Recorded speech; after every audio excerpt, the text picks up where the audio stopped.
Welcome to the milk bar.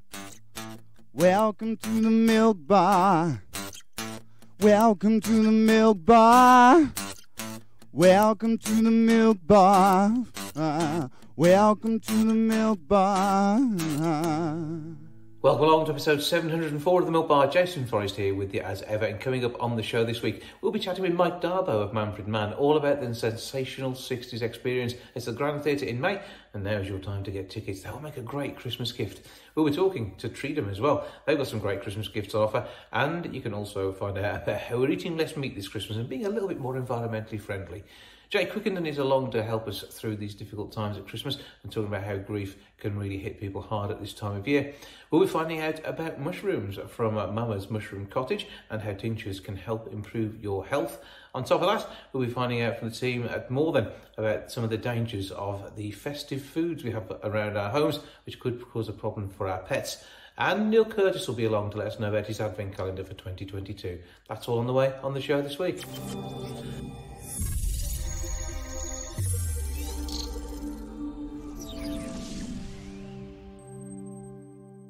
Mama's cottage mushrooms have various ways of improving your world through the magic of fungi. To tell us more, I'm joined now by Kate and Matty Schwenk. Good afternoon. Hello.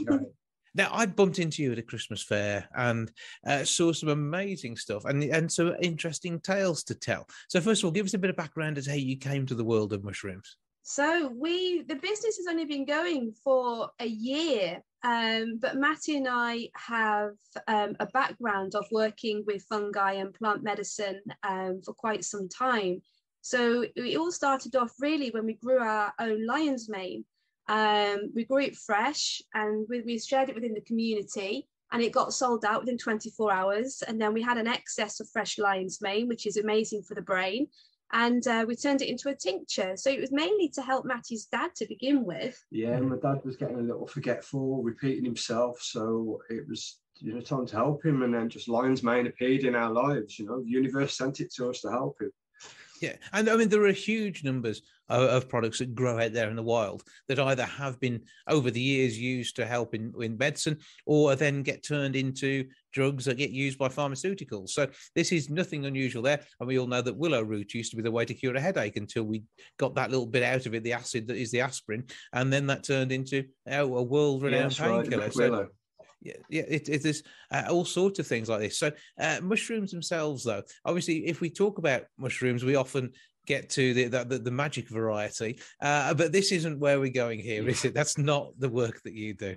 No. Maybe in a couple of years when they legalise it, yeah. Who knows? Right. So when it comes down to the tinctures that you produce, how do you know which ones are treating what? Is it going back over the years and seeing what these natural alternative medicines have been used for previously? So the way that we make our medicine is we make it all by hand. So we both work very spiritually and energetically with each individual mushroom. So we sit and we make friends with the mushroom. I know that sounds a bit funny, but we get to know the mushrooms individually and what their properties are and how they can help our customers. And then once we've learned all that and work with it ourselves, then we make the tinctures. We make them by hand. We don't use machines. We use ritual, we use ceremony, we use energy infused into each of the bottles. Matty is very much the wizard when making the tinctures. It's kind of cooking for health. Sort of. When you start cooking them and you start introducing that heat, we're going to start losing a lot of the compounds that are in them mushrooms. They're very delicate things. So it's more of an alchemical process we go through. So we use, in alchemy, we call it mercury, but in our normal world, we call it alcohol. But alcohol in alchemy is used as a tool, as an extraction tool, because of its acidic values. So that allows us to break cell walls down in a plant, a fungus, a root bark, to get to them active compounds and then pull them out into that liquid. Yeah, it acts as a solvent to most things, and organic molecules coming together. And they say this is a natural way of looking at treating a number of things. And mushrooms are well renowned for the likes of their ability to provide us with vitamin D. So it kind of makes sense that they're going to be a source of many other things, as we know that they obviously do have an impact on our mind and our psychology. Yeah, very much so. With the vitamin D side of things, all you need to do, just leave your mushrooms out in the sun for half an hour before you start cooking with them, and they will absorb so much vitamin D. We don't eat meat, and one of the mushroom tinctures that we make is shiitake. Now, shiitake is really high in B vitamins, especially B12s, and so we use all the tinctures ourselves. But I noticed a considerable difference when I started using shiitake because I don't eat meat. And then come like the afternoons, I tend to find that I had a bit of an energy slump. And so I started taking shiitake, and that's completely obliterated the energy slump I have. And I didn't realize that, particularly with doing what we do, we're always on the go. We've got 2 young children as well. We're working from home, we're running the business, and we don't always tend to eat as well as we should do, particularly when we're doing shows and events and festivals. So then by taking the shiitake, the energy was at more of a constant level. So I didn't realize I was actually becoming B12 deficient from not eating properly and always being on the go. So shiitake is great for anyone who is vegetarian or vegan or needs to have a constant energy, just as an example of one of the benefits of mushrooms can bring for people. Even shiitake is from buying them from the supermarket or from your farm shops as well. Like Matty said, put them outside in the sunshine for a little bit, infuse some more vitamin D in it, and then it enhances the B vitamins in there as well. And not only do these things have an impact on your life, say B12, using that from one of your tinctures would be a much better way for treating yourself than taking an energy drink, wouldn't it? Absolutely. I mean, we've also been working with Amanita as well, which is a fly agaric. It's that fairy tale toadstool, the red one with the white dots on there.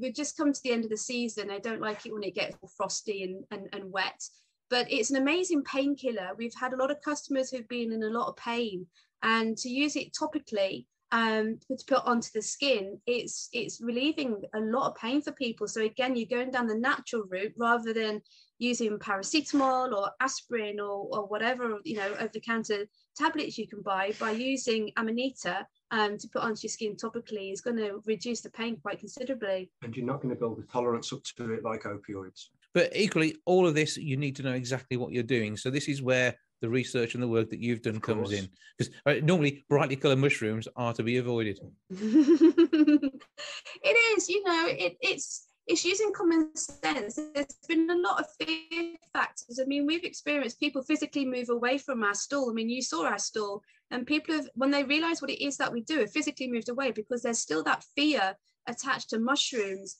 And it's through society of don't touch, don't eat, it's poisonous. But they can be, but you wouldn't go and eat a raw chicken. So it's having that knowledge of how to process things so you know it's going to be safe for human consumption. So with the Amanita, it's all about education, and a big part of what we actually do is educating people, is explaining how things work and about how we use our tinctures and how we process them as well, so it is safe to use. And part of what we do is doing mushroom ID. We've got a couple of people on board in our community who are foragers, so that's what they do. So if it's not ourselves, we've got foragers who do help with identifying mushrooms for people who want to learn more about the fungi world. But it is absolutely essential you know what you have if you're using it in any way at all. And if you don't know, don't go there. And this is where having a pre-prepared tincture where experts have checked into it is the only way to use these things safely. And you say no one should be put at risk. Do not eat something you found and you do not know what it is. No, of course. I mean, you can take photographs. You can send them in to us. We'll happily ID them for you. But don't rely on, we never suggest people use the apps, the ID apps on your telephone. People have become seriously overusing those apps. A good way is going back to referring back to professional foragers, refer to a number of books. And like you said, if you are any doubt, do not touch it, do not eat it, don't cook it, because there are very many lookalikes out there in the world, that we don't advocate people just to go out and pick, and just for the fun of it. They need to be 100% sure what it is that they're picking. And whilst you also got foragers, I assume you farm some of your mushrooms as well? Yeah, we do. We grow lion's mane, as lion's mane's endangered. So we have to farm that. We have grow tents where we create controlled environments. So we also grow oysters, reishi, shiitake, and a bit more coming as well. So if you take reishi is native to Asia. So we have to create that climate. So 24 degrees plus, really high humidity for them to flourish. So I'm going to guess your airing cupboard is an interesting place to go and visit. It used to be the airing cupboard, now it's a whole garage.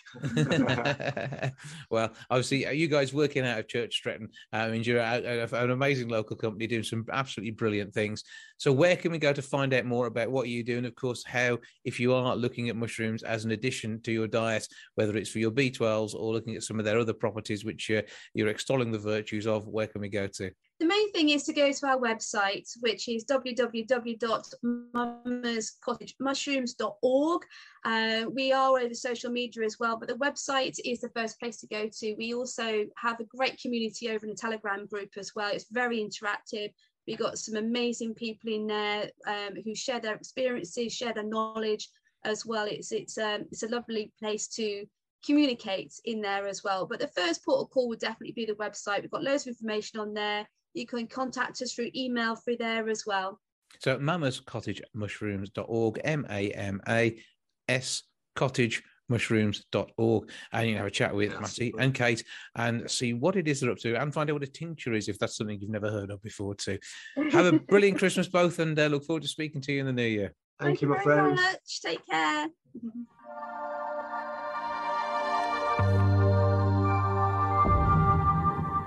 On the 14th of May, 2023, the sensational 60s experiences at Wolverhampton's Grand Theatre. It'll include Manfred Mann's Mike Darbo, who joins me now. Hello, sir.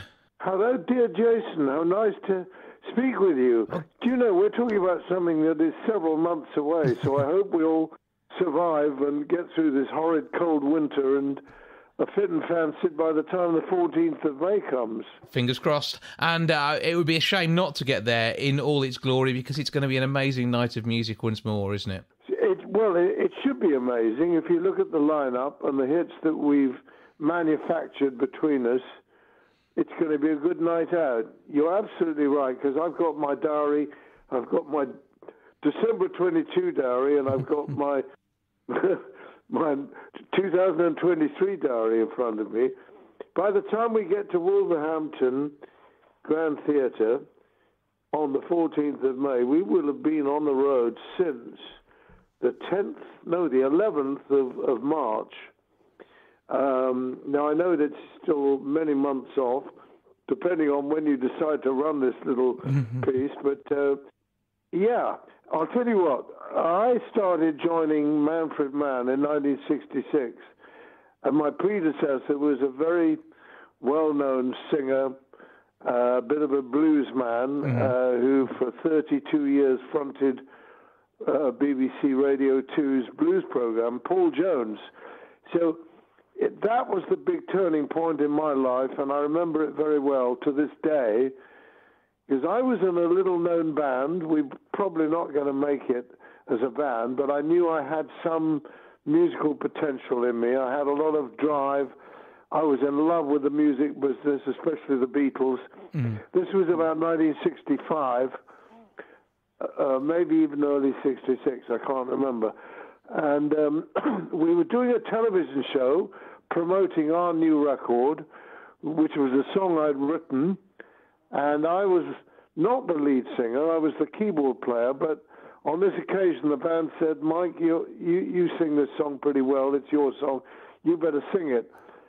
So on this particular show we did, which happened to feature Manfred Mann as well, when they arrived in the studio, they saw the playback that we'd just done of our song, Accept My Invitation, and it was a close-up of me singing my little bollocks off, heart and soul, smiling away.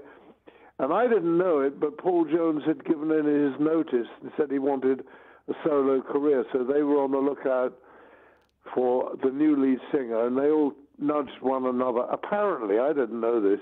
Said, look, this guy could be worth considering. So Manfred Mann, who was the sort of, more or less you could say, the leader of the band then, he came up, got my phone number, and within a few days he rang me. And within a few days of that, we had a lunch where Tom McGuinness and Manfred and Mike Hugg, the three original other members of the band, and their respective wives, we all had lunch in London. And the wives, I think, were there to check me out, to look me up and down and give their verdict on me. And by the end of the lunch, they said, I said, what's this lunch all about? I didn't know. But it became apparent that they wanted, I was under consideration. I was a contender. So to cut a long story short, I got the job, but they'd come off a number one called Pretty Flamingo in 1966. Their first number one was Do Our Diddy in 1964. Their first hit had been the Ready, Steady, Go theme tune, 5, 4, 3, 2, 1.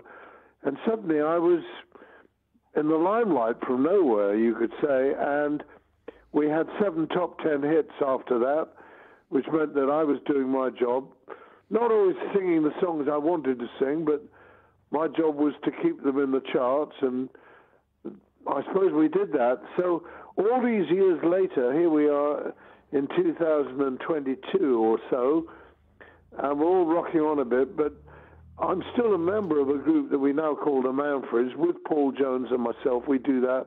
In fact, we're going to be touring later in the year. But for this show, I'm on my own. Mike Darbo, lead singer, or former lead singer of Manfred Mann. And apart from the hits that I sang, I'll be singing a few of the hits that I wrote, which we'll talk about in a minute. There's the Fortunes. We've got Dozy, Beaky, Mick and Titch. Not Dave D, my great friend Dave D. He died about 10 years ago, but they're carrying on the tradition. And we've got the great band from that Mersey era of the Beatles, the Swinging Blue Jeans. And normally we would have the Trems, which is basically the tremolos. Though a little spy tells me, I'm looking at my diary, I'm told that the Trems may not be there that night. I don't know why. Maybe they had a prior booking to be in Germany or somewhere. But certainly, amongst the Blue Jeans and the Fortunes, myself, Mike Panda, and the Dozies, you will get probably 25 to 30 hit songs from 1960. Let's go back. From 1964 to 1969. So that's not bad for those who were around in those years. For those who weren't, they can relive the 60s that they never experienced first time around. So it's going to be a good night out. Absolutely. I mean, the music itself is something that I've loved throughout my life. I'm 50, so I wasn't even born when the 60s ended. You're a mere youngster. It doesn't feel it some mornings, I'll tell you that much.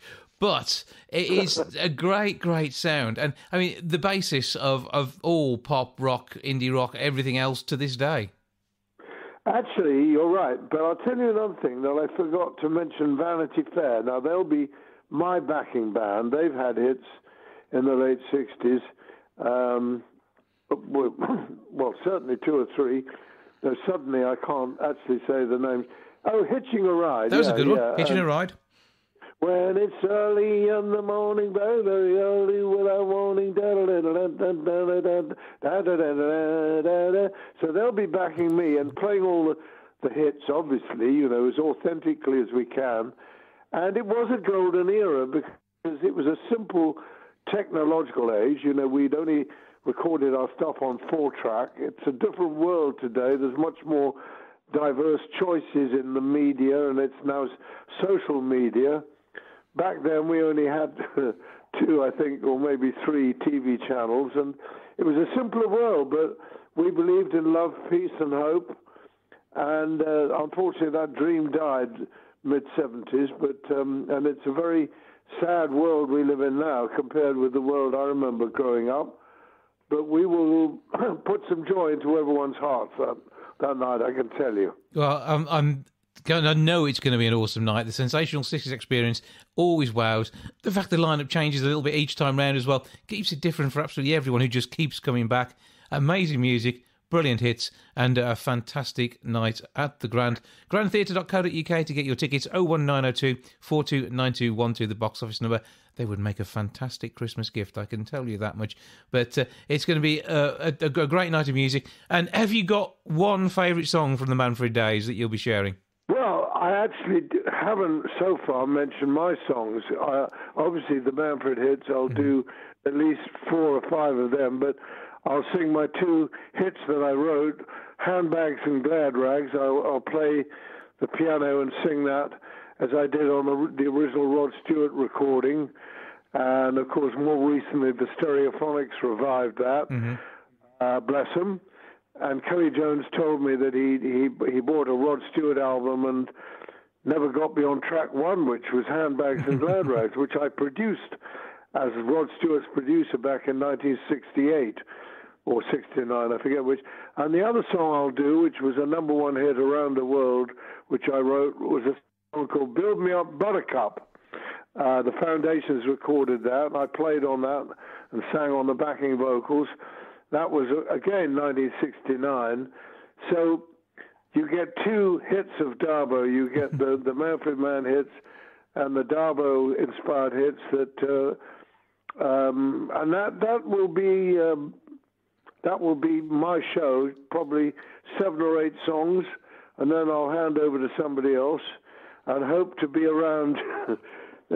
We're still a few months away, but I'll be looking forward to this tour, because by the end of the year, I'll be doing another tour with the Manfreds, which will obviously be our 60th anniversary tour, and that's playing with all the original Manfreds with the exception of Manfred Mann, who doesn't perform with us anymore. So, Jason, I've taken up quite enough of your time. You can never take up enough of our time. You're an amazing star from a wonderful era of music that just keeps on giving. Mike Darbo, thank you so much for joining us. Have a great time at the Grand on the 14th of May with a Sensational experience. And enjoy Christmas and the New Year too. And you too. It's been my pleasure. Bye-bye, Jason. Thank you.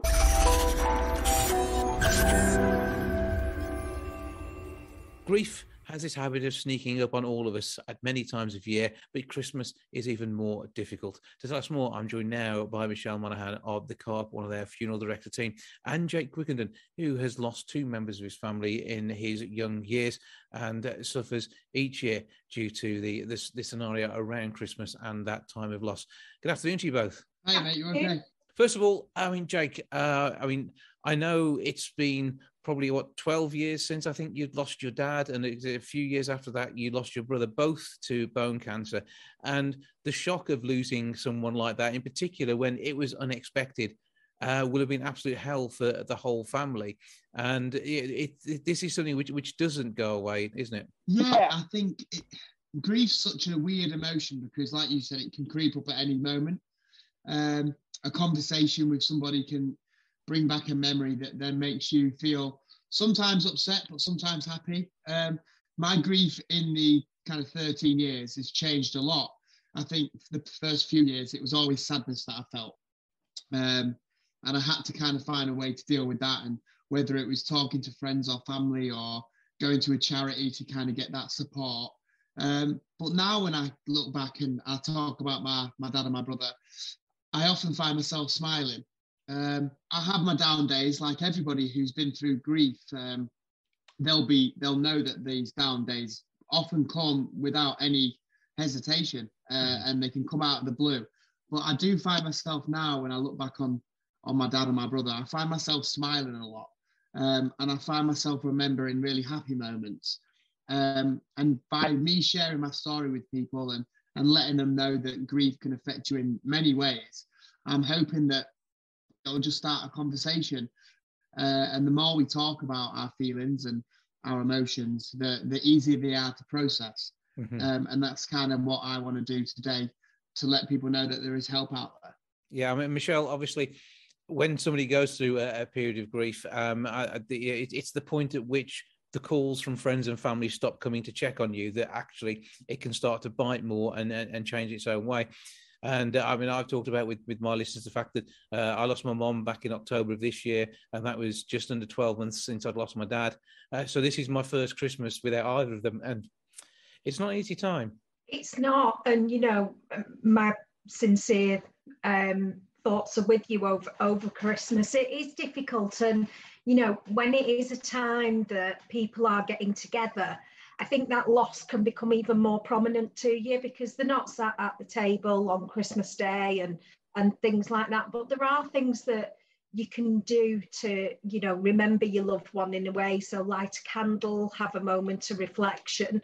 But one of the things we're trying to do at Co-op and, linking in with Cruise, the charity, and people like Jake, is open up conversations about what we call aftercare.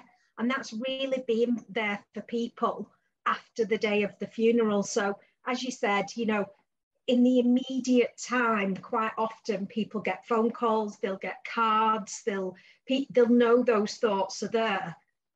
And then people are frightened sometimes of reminding them. So they don't necessarily talk about it. But as Jake mentioned, you're never going to forget that person has died. And if you can open up a conversation with somebody, you're remembering that they lived and that they were important to that person. Mm-hmm.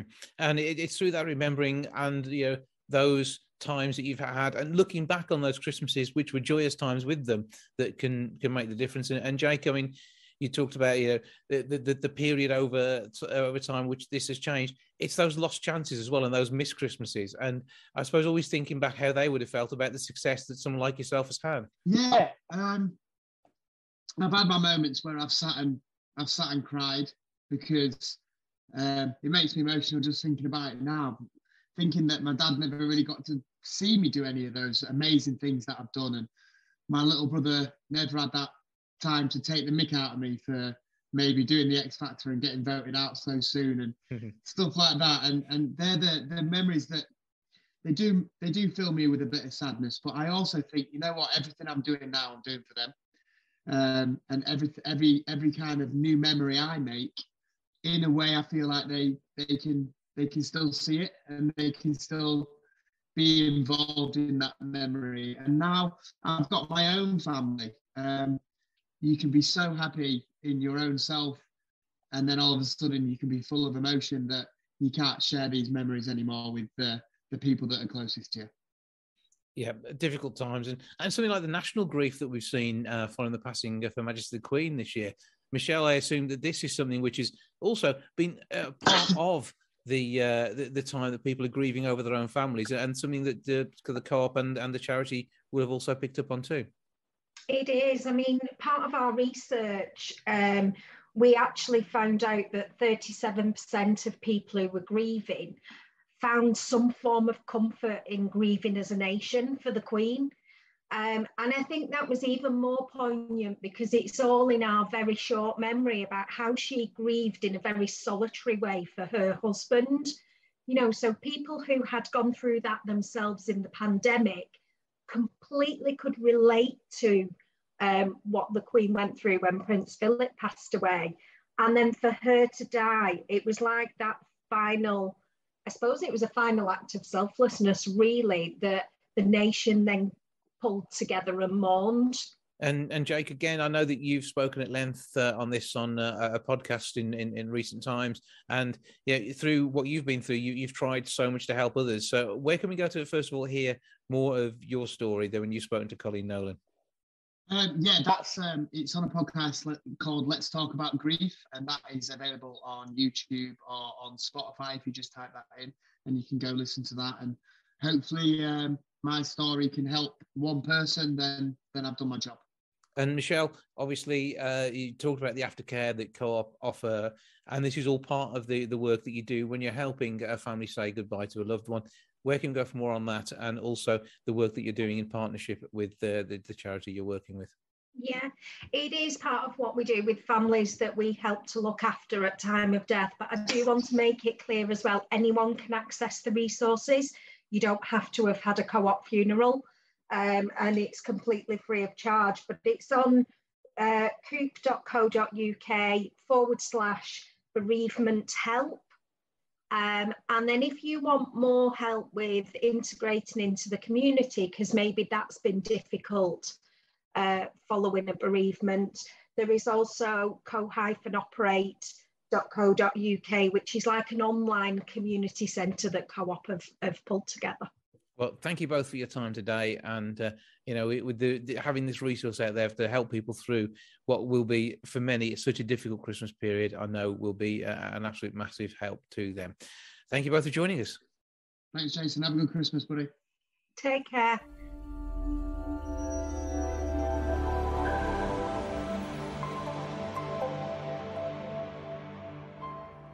It is that time of year where we're all enjoying our advent calendars. Many of them are high in calories. One that is certainly low in calories, is not going to cause you to put on any weight, and will exercise your mind, is that one put together by Neil Curtis. Once more, his Replace Clothes with Paint team have brought us an amazing piece of work, and is here to tell us more. Hello, sir. Hello, Jason. This is Neil. Good to see you again. And 2022 is not disappointing for your fans, is it?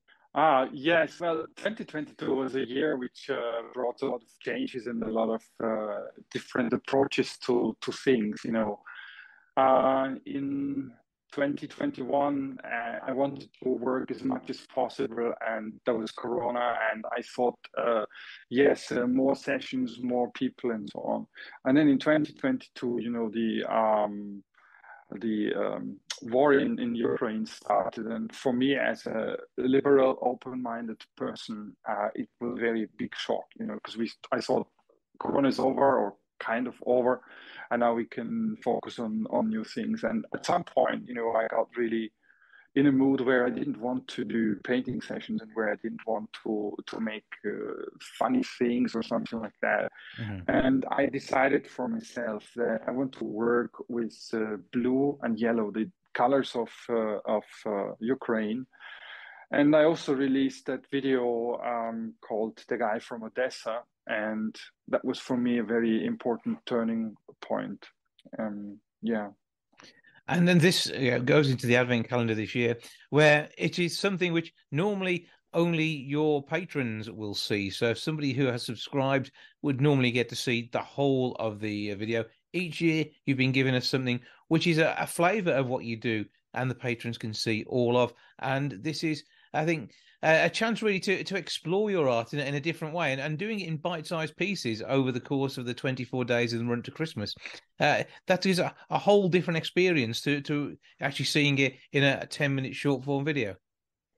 Well, the main thing I'm working on, especially on Vimeo, is Replace Clothes with Paint, and the Advent calendar is some kind of tradition that I started a few years ago. I actually made a physical paper advent calendar, but it was too difficult to make it every year.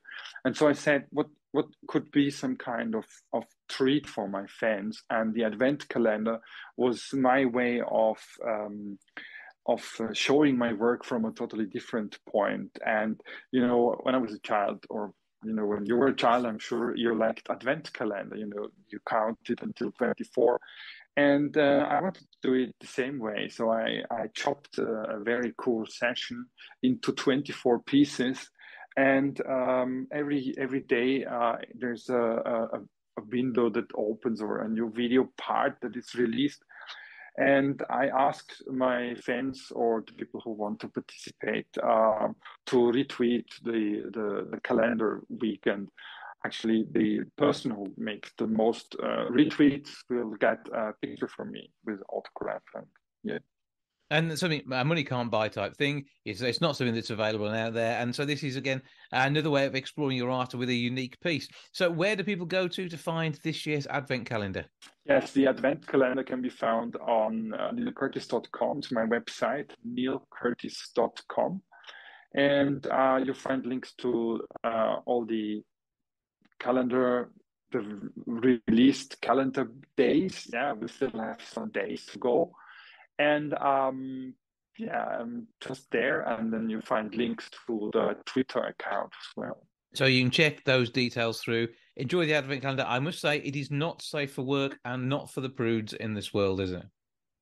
Yes, but Jason, let me show you some of the photos that I will choose between one of these two pictures that I will give as the incentive, as the winning prize. And don't worry, this is safe for workplace. Yeah.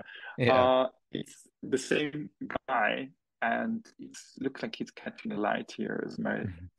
That is quite impressive. Yes, that's okay. Is it? Yeah. It looks good. This is the same guy, and I will decide between one of these two, or maybe even send the winner both. So do get involved, retweet and share. And if you're the most prolific of sharing Neil's work, as I say, he's going to select his winner from there. Well, Neil, always good to speak to you. Have a brilliant Christmas, an amazing New Year, and we'll catch up with what's going on in 2023. Very good. I also wish you a Merry Christmas and a good 2023, of course.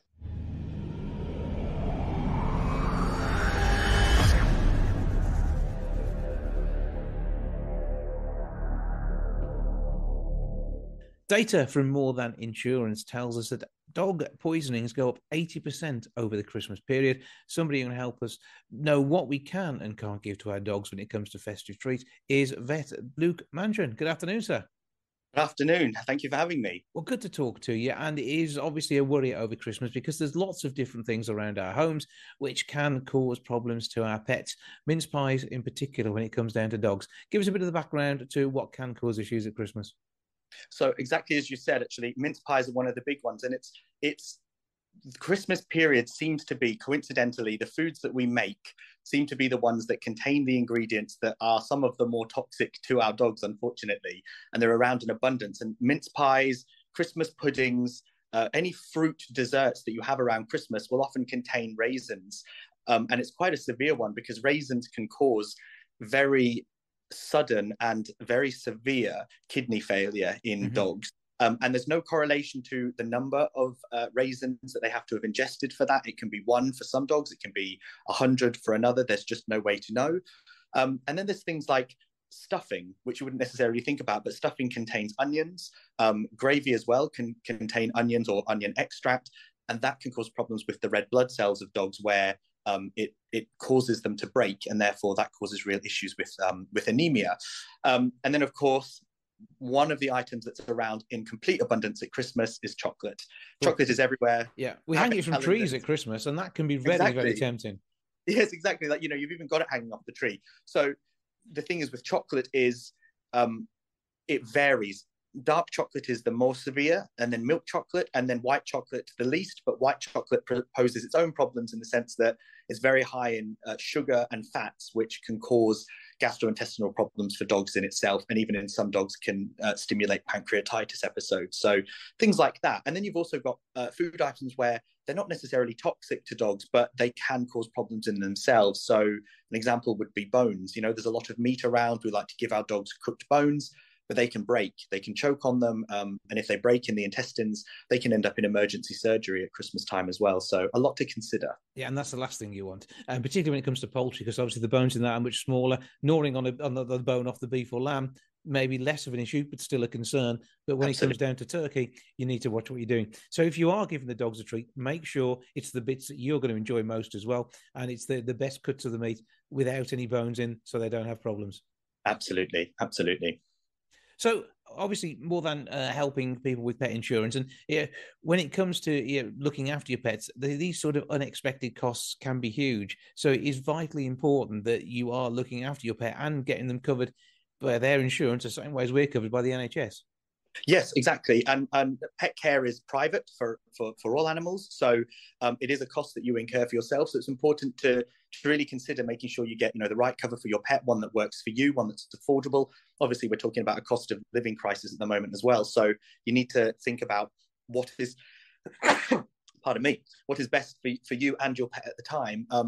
And especially around Christmas time, the reason we're doing this is because More Than has seen year on year in December, an 80% increase in toxicity cases in dogs. And it's because of these food items that are around. So it's good to know that, you've got your vets there, but also a good insurance policy to help you if need be. Absolutely. So we're going to settle down to Christmas dinner, and maybe we're putting something in Fido's dog bowl as well. What are we going to pop in there? So the good thing is that you can actually include a lot of the regular things you would have at Christmas. So More Than have put together 5 meal ideas for Christmas time. I'll list off a couple of them. And the main one would be the doggy equivalent Christmas dinner. So you're talking about roast turkey or beef or ham. Obviously, as you said, you want them to be lean cuts of meat where you're avoiding bones, but also avoiding any of the skin or the fat, because they can, as we were saying earlier, cause gastrointestinal problems of their own for the dogs. And then you can throw in vegetables. All the vegetables pretty much are good, but the main ones we're going to focus on are carrots, Swedes, Brussels sprouts, peas, and potatoes. And those potatoes can be sweet potato or regular, that's fine. And probably the best would be to do all of these as boiled, or in some cases raw if you're doing things like carrots, but to avoid the dairy aspect. So don't be throwing in a lot of butter, don't be throwing in a lot of milk to mash them up, because that can cause problems for the dogs. And don't throw in the gravy, because as we were saying before, lots of salt, lots of fat, and can sometimes contain onion extract as well. And then for something sweet, we have a play on the name. It's called pumpkin pie instead of pumpkin pie. And this is pureed pumpkin, sweet potato, apple, carrots, kidney beans, and toasted coconut, and then throwing in a little bit of honey as well for a bit of sweetness. So if your dog is anything like me at Christmas and you feel like you haven't had a full Christmas dinner until it ends in something sweet, it's a nice one to finish on. And then we've got Pup and Squeak, and we've got Eggs Corgi, which is a play on Eggs Royale. And then we've got a dog Arna split, which is a play on banana split, which is a banana, Greek yogurt, and oats, and again a little bit of honey if they want something sweet. So they can be fun things to make, to put together for your pet, and making sure that you're including them still in Christmas dinner in a safe way where you're not going to have to run to the vets on Christmas Day. And the Greek yogurt being low in fat is the reason you get away with that, I take it. The Greek yogurt, you can use even regular Greek yogurt. The main thing is to make sure that you're not using one that has a sweetener in it. If it has an artificial sweetener, those are also toxic to dogs. So usually if you're going for the 0%, they might try and sweeten it with a xylitol product or a sweetening product. You want to avoid those. So because we're talking about a very small amount of Greek yogurt here, it's going to be the regular Greek yogurt would be fine and would be safe for the dog. So play it safe all the time and make sure you don't put your pet at risk by trying to give them a good time at Christmas. Yes, exactly. Yeah, try and resist the puppy dog eyes that they give you at the table by giving them treats. You can't. That's the problem. That's impossible, isn't it? Yeah, they know you're eating. They want to join in too. Absolutely. So it's all part of it. Yeah, and definitely no chocolate orange. So that'd be really bad. Yes, exactly. So where can we go for more information on all of these recipes, courtesy of More Than? So if you can go onto the More Than website, you'll find a link to keeping your dog healthy with their diet. And there's a nice page, which you can probably read through in 10 minutes or so, which provides you all the information on keeping your pet happy and safe at Christmas time, foods to eat, foods to avoid, and also a link to all these food items that we've come up with, these meals, and how to put them together. Well, Vet Luke Mann, John, thank you for joining us. Thank you for having me. Have a great Christmas.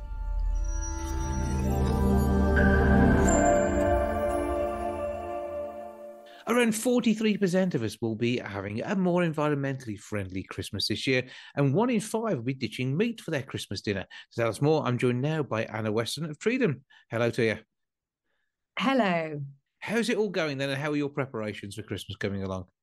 It's a very good question, Jason. I'm terribly late at organising myself, so I'll get started on the 20th of December probably. That's a good day to start. That's it. Make it work that way. But I mean, when it comes down to what people are doing for Christmas this year, as you said, the survey shows there are some changes in 2022. Exactly.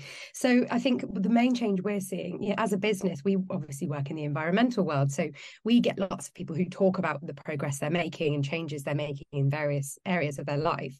And we did this research because we wanted to check if it was representative across the country. So we thought, what better moment than Christmas to check if behaviours are really, really changing? Because Christmas is obviously such a time of tradition and habit and a bit of indulgence as well. Lots of indulgence, you're completely right. So we conducted the research and we were actually delighted to see that so many people are, of course, still hoping to enjoy their Christmas, share time with loved ones and have a lovely time celebrating. But at the same time, they're going to be a bit more mindful and make sure that they're making the right choices in the terms of our planet and its future.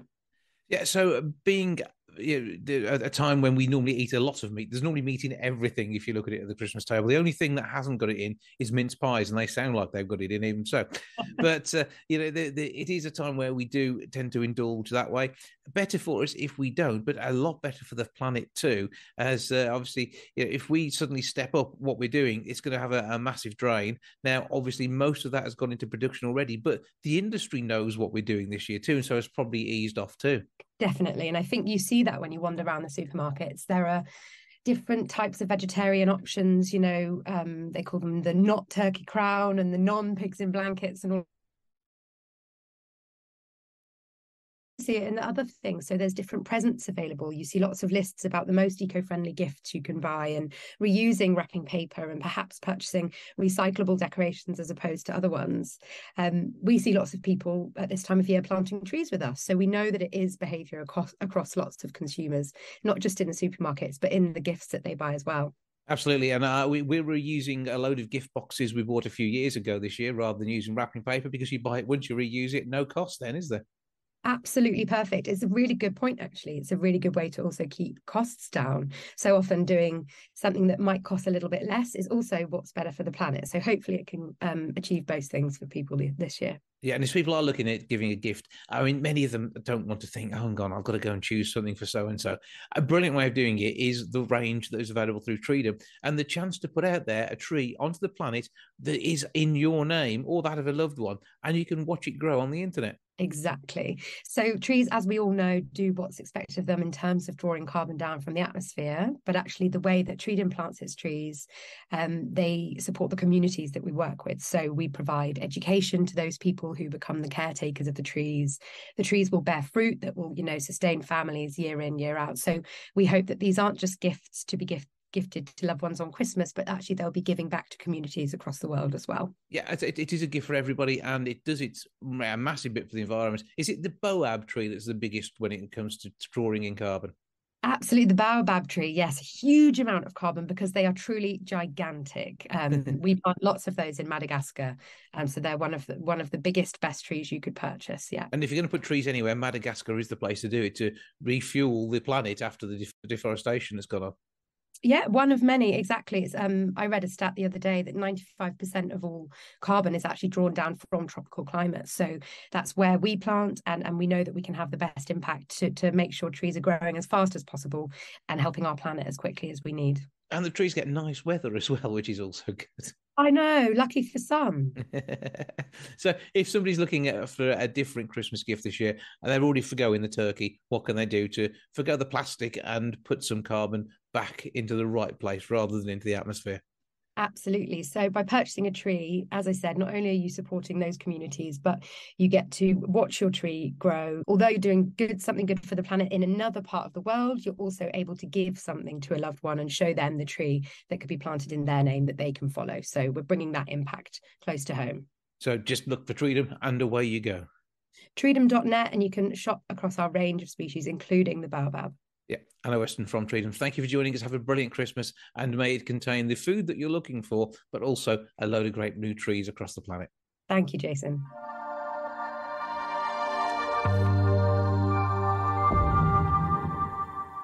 That's all for this week. Thank you so much for joining me. Back with episode 705 next week. I'll see you then. Bye for now. Goodbye from the milk bar. Goodbye from the milk bar. Goodbye from the milk bar. Goodbye from the milk bar. Yeah. Goodbye from the milk bar. Yeah.